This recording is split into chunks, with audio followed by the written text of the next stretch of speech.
Vienna. Europe's greatest musicians stare silently at one man's music. Mozart admired him, Beethoven learned from him, kings paid fortunes to keep him close. Yet today, most people barely know his name. How could the man who built classical music become one of history's most forgotten geniuses? Mud clings to the boots of the village wheelwright as he hurries home, a newborn son in his arms. Joseph Haydn arrives in a world where music is a luxury, not a birthright. The family's only wealth is a battered harp and a mother's voice raised in church hymns. The baptism record lists nothing but a name and a date, March 31st, 1732. Hunger and cold are constant companions. Yet even in these bleak rooms, melodies take root. By age 6, Joseph's talent is impossible to hide. His parents sent him to Hainburg to live with Johann Matthias Frank, a schoolmaster who promises discipline and shelter. Instead, Joseph finds thin soup, threadbare clothes, and endless hours at the harpsichord. Nights are colder than the days. He learns to sing through a sore throat, to play through numb fingers. At 8, a new door opens. The staff of St. Stephen's Cathedral in Vienna hears his clairvoyant soprano and offers him a place in the city's most prestigious choir. The choir boys wake before dawn, their days measured in scales, Latin masses, and the relentless eye of Kapellmeister Reuter. Haydn's monthly stipend, 15 florins, barely covers shoes and bread, but the music is rich. He learns counterpoint by candlelight. He memorizes the sound of strings and winds blending in the cavernous cathedral. These are the skills that will shape a future father of the symphony. Skills. But Vienna can be cruel to outsiders. In 1753, Joseph's voice breaks. The payroll stops. One winter morning, he is dismissed. No home, no patron, no plan. The empty dormitory echoes as he packs his few belongings. The city's gates close behind him. For the first time, Joseph Haydn stands alone, with nothing but music to keep him warm. A carriage rattles through the iron gates of Eisenstadt in the summer of 1761. Joseph Haydn steps down, clutching a letter sealed with the crest of Prince Nicholas Esterhazy. He has no fortune, no famous name, just a contract that promises 400 florins a year, a room in the palace, and the hope of steady work. The ink is barely dry. The terms are strict. Every note he writes belongs to the prince. No music is to be sold or performed outside these walls without permission. For the first time, Haydn trades the freedom of Vienna's crowded streets for the certainty of a locked door and a patron's gaze. The palace itself is a world apart, its marble corridors echoing with footsteps and the faint scrape of bows tuning up for rehearsal. Haydn's quarters are small but warm, with meals at the officers' table and enough bread, beef and wine to keep hunger at bay. The musicians' pantry is stocked, the staff kitchen busy from dawn. But beyond the comfort lies a quiet pressure. The prince expects new marches for his hunting parties, fresh symphonies for every feast, and operas for royal weddings. The contract guarantees 3 years, but the music must never stop.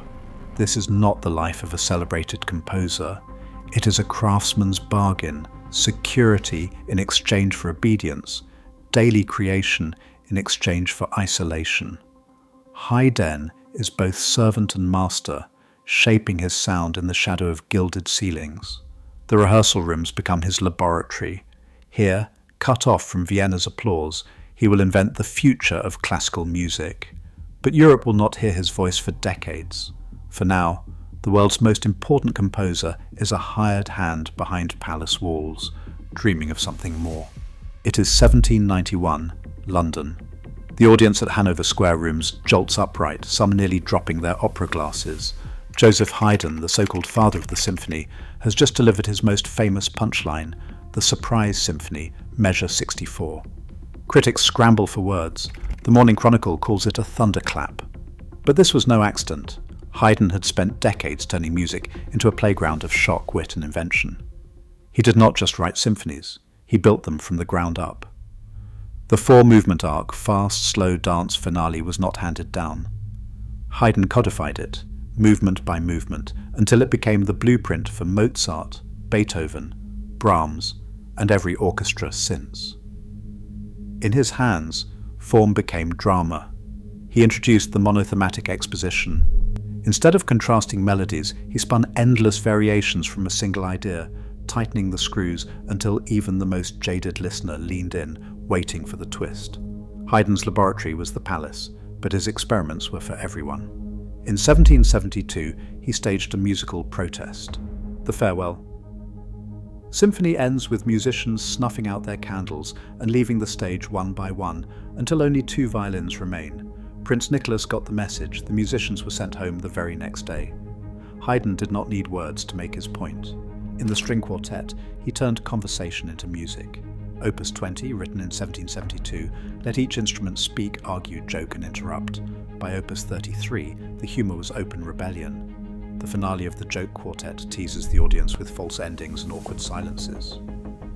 Laughter erupts.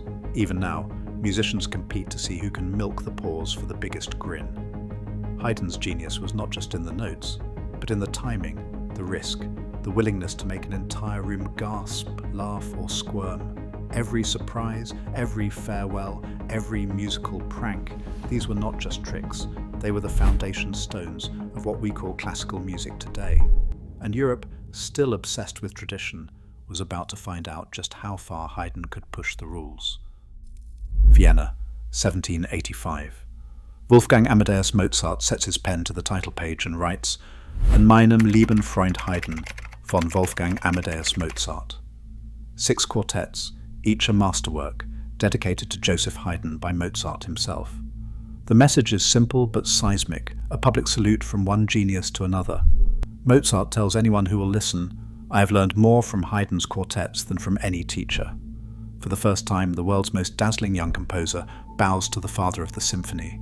But admiration was not enough. Haydn wanted independence. The answer came from London, where a German-born impresario named Johann Peter Salomon had a proposition. Salomon promised not just applause, but hard currency. Haydn's contract guaranteed a fee of £50 for each performance, a sum that dwarfed his old Esterhazy salary. The Hanover Square Rooms filled with well-heeled subscribers, each paying for a seat at the new spectacle. The first concert in 1792 brought in £1,200 in box office receipts, triple what Haydn earned in a year as a palace servant.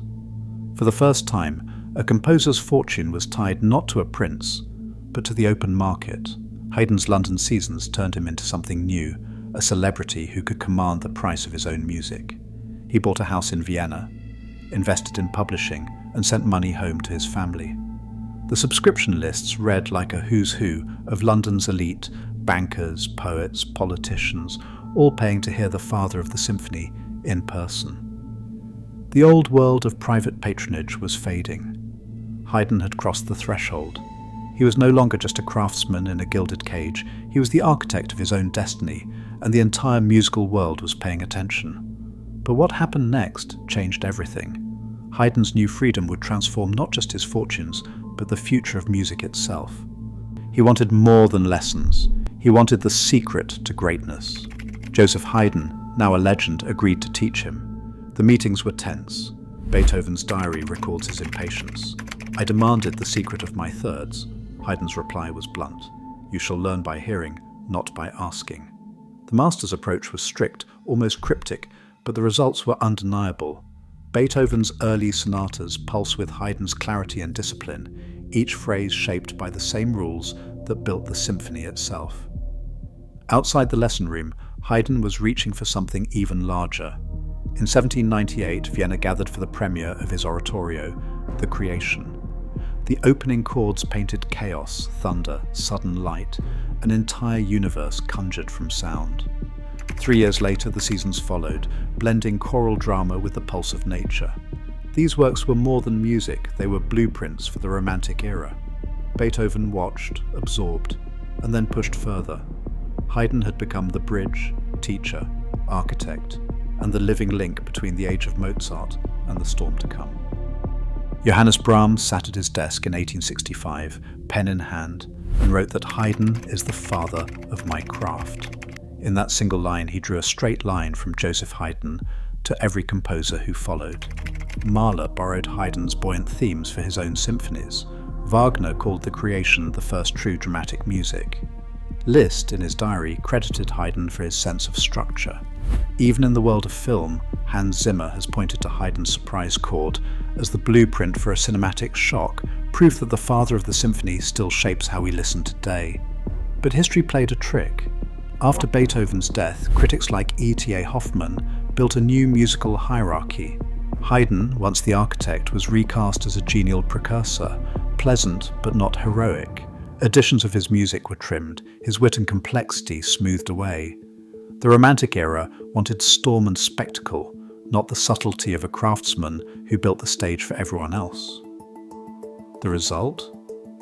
Generations grew up hearing Haydn as background, not as the original blueprint. Yet every time a string quartet argues, every time a film score jolts the audience awake, his signature is there, hidden in plain sight. Today, every orchestra, every film score, every concert hall still echoes with Joseph Haydn's inventions. The father of the symphony wrote the rules, and we are still playing by them. His legacy is not just history, it is the soundtrack of everything that moves us now. What will you hear next?